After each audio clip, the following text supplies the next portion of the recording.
ওই সময়কার আমি আরেকবার বলি, ওই সময়কার ইটের সাইজগুলা দেখলে আমি মানে প্রতিবারই অবাক হই। কারণ ওই সময় এত সূক্ষ্মভাবে ইটগুলা মানে যে সিস্টেমে যে তুলছে আর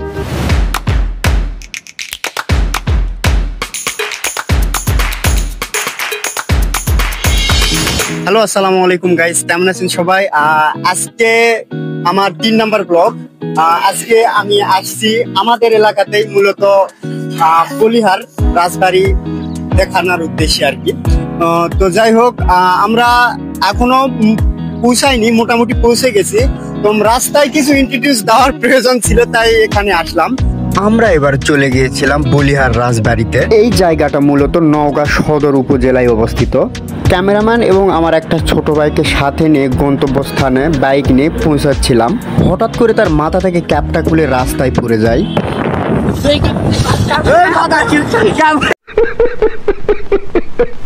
ক্যামেরাম্যানকে পাঠিয়েছিলাম আমার ক্যাপটা নিয়ে আসার জন্য।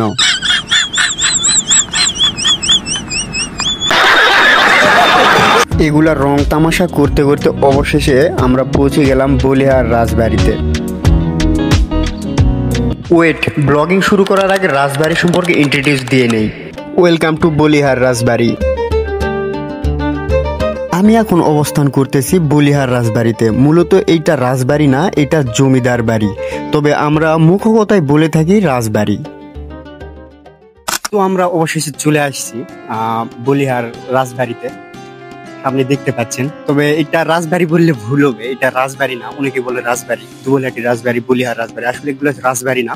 এগুলা বলতে গেলে ইতিহাসের পাতা যদি ঘাটে দেখা হয়, সেটা হচ্ছিল এটা জমিদার বাড়ি। রাজবাড়ি বলে না, রাজবাড়ি অন্য এক জিনিস, জমিদার বাড়ি এক জিনিস। তো আমাদের মুখে লোককথায় সবাই রাজবাড়ি বলে এটা। তো যাই হোক, আমাদের সাথে এবার দেখুন বলিহার রাজবাড়িটা কিরকম। আসুন। জমিদার বাড়িতে প্রবেশ করতেই মনে হলো পুরনো সময়ে ফিরে গেলাম।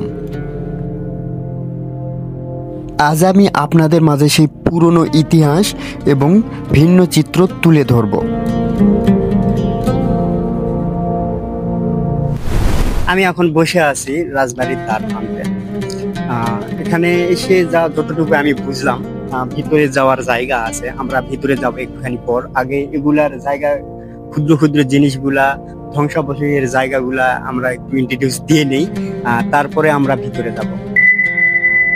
তো আমি একটা জিনিস দেখানোর জন্য দিকে নিয়ে আসলাম। ক্যামেরা এদিকে নিয়ে আসো, একটু একটা জিনিস দেখান। একটু জুম করলে ভালো হয় আর কি, একটু জুম করে দেখাও।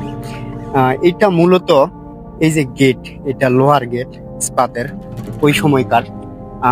এটা ওই সময় থেকেই এই গেটটা আছে আর কি। এটার একটা প্রমাণ দিচ্ছি আমি। এই নাট বল্টু গুলা দেখেন একবার, এমন পরিস্থিতিতে আছে এই নাট বল্টু গুলা, দেখে বোঝা যাচ্ছে এটা ওই সময়কার। কারণ এই জমিদার বাড়ি যদি 100 বছর পরে যদি বানানো হতো, এইরকম সিস্টেম থাকতো না নাট বল্টুর, সেটা আরো অনেক টেকনোলজি হিসাবে ব্যবহার করতো। কিছুক্ষণ আগে আমাদের এখানে একটা আঙ্কেলের সাথে দেখা হয়েছিল, তিনি ঠিকই বলেছিলেন যে পরবর্তী সময় যদি এই গেটটা বানানো হতো, তাহলে এটা ডাইরেক্ট একদম সিমেন্ট দিয়ে একদম ভিত তুলতো আর কি। তো ওটা তুলে নাই। আর ওই সময়কার দেখেন রাজা বাদশারা, জমিদাররা কত হার্ড এবং নিখুঁত ভাবে, এমনকি কত দবেশ ভাবে জিনিসটা বানাইছে। এই যে এটা দেখুন, একবার দেখলে বুঝতে পারবেন। এই জমিদার বাড়িটি 2025 সালে এসে এখন এমন অবস্থা। কিন্তু আপনারা কি জানেন, যখন এই জমিদার বাড়িটি প্রথম নির্মাণ করা হয়েছিল, সেটি কিরকম দেখতে ছিল? হ্যাঁ, ঠিক এমনই কিছুটা দেখতে ছিল 1800 শতাব্দীর শেষের দিকে। বর্তমান যেই জমিদার বাড়ির গেটটা দেখতে পাচ্ছেন, এই গেটটা মূলত ওই সময় এমন দেখতে ছিল।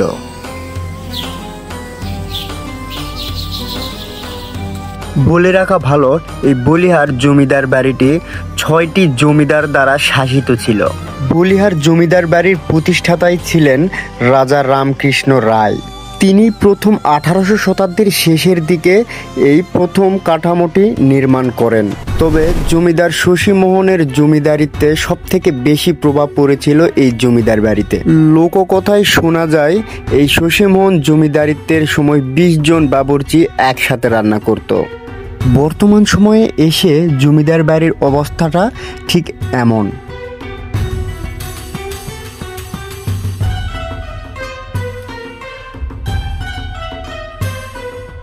কিন্তু আপনি কি জানেন ওই সময়ে এই জমিদার বাড়ির সৌন্দর্যটা কেমন ছিল?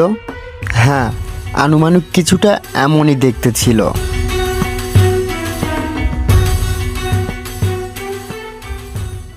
আমরা যখন জমিদার বাড়ির বাইরের ইন্ট্রোডিউস দিচ্ছিলাম তখন দুইটা বাচ্চা এসে বলতিছে রানীর ঘাটে নাকি নিয়ে যাবে।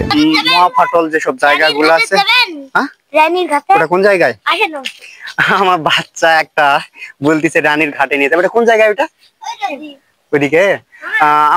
আমাদের এখানকার একটা ছোট ভাই, ছোট পিচ্চি বলতিছে যে রানীর ঘাটে নিয়ে যাবে। আমি মূলত জানি না ওটা রানীর ঘাট কোন জায়গা, তবে আমি ওদের সাথে যাব এখন। তারপরে পিছনের যে দুর্গটা আছে এই দুর্গটা পরেতে আমরা ইন্ট্রোডিউস করব। তো যাই হোক, আমরা আগে রানীর দুর্গটা দেখে আসি। যেহেতু আমরা ভিতরে ঢুকতে পারতেছি না, সেহেতু আগে রানীর দুর্গটা আমরা দেখে আসি। আমরা রানীর ঘাট দেখতে যাচ্ছি। ওই ভিডিও ক্লিপস আমরা রানীর দুর্গ বলছিলাম, যার কারণে আন্তরিকভাবে আমি দুঃখিত। আমাদের ছোট ভাই ওখানে অপেক্ষা করতেছে রানীর দুর্গ দেখানোর জন্য। তো আসুন আমরা একটু রানীর দুর্গ চাই দেখে আসি, সরি রানীর ঘাট দেখে আসি। তো আমরা চলে আসছি রানীর ঘাটে। ঘাটটা হয়তো দেখতে পাচ্ছি, একটু ক্যামেরা এদিক নিয়ে আসুন। এখানে ঘাটের একটা সিস্টেম দেখেন, ঘাটের সিস্টেমটা একটু দেখাই। একদম একটু জুম করো। একদম লোহা দিয়ে বানানো, একদম পিওর লোহা, পিওর ইস্পাত দিয়ে বানানো। বর্তমান সময়ে তো এখন সবকিছু মনে করেন যে ডুপ্লিকেট ব্যবহার করা হয়, কিন্তু ওই সময় যেটা আমরা দেখতে গেলে একদম পিওর, সবকিছু পিওর। ইট, সিমেন্ট, চুন, আগে তো যদিও সিমেন্ট ছিল না, চুন সরকি দিয়ে এগুলো বানাইছে। এগুলো পিওর লোহা। আমার এক ছোট ভাই আছে, আমি সাথে একটু আসি দিকে আসো। এই ছোট ভাই বলিচ্ছে যে এটা নাকি রেলের হচ্ছে লোহা দিয়ে বানাচ্ছে। রেলের লোহা না হলে রেলের যে লোহার যে কোয়ালিটি, যেটা ওই কোয়ালিটি লোহা দিয়ে বানাইছে ওই সময় রাজা বাচ্চারা, এমনকি জমিদাররা। এই ঘাটে মানে এই ঘাট দেখে যেটুকু বুঝলাম, এই ঘাটের রানী গোসল করতো। ভাই ভোরবেলা নাকি?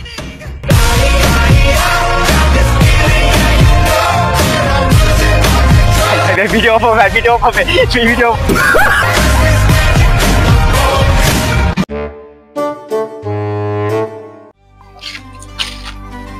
এত কিছু প্রত্নতান্ত্রিক সম্পদ দেখানোর মাঝে আমি আপনাদের একটা জিনিস দেখাতে চাই। সেটা ছিল ওই সময়কার রাজারা কত আধুনিক ছিল, কতটা ডিজিটাল ছিল, সেটা দেখাচ্ছিল। এই যে দেখুন এই কাঁকড়াগুলা, ওই সময় এই কাঁকড়াগুলা রাজারা ফাইটার বিমান হিসেবে ব্যবহার করতো। এগুলা দিয়ে আমেরিকাতে হামলা করতো। এখানে মূলত রাজা শশী মোহন রায় এখানে বসে থেকে চা খাতো, আর ওখান থেকে রানী চোখ নাড়তো। বিশ্বাস কর ভাই, তোরা এই শালা বালের ব্লগার যা বলতেছে একটাও বিশ্বাস করিস না। রানী আমায় কোনোদিনও চোখই মারে নাই। এতক্ষণ ধৈর্য সহকারে ভিডিও দেখার জন্য আপনাকে অসংখ্য ধন্যবাদ।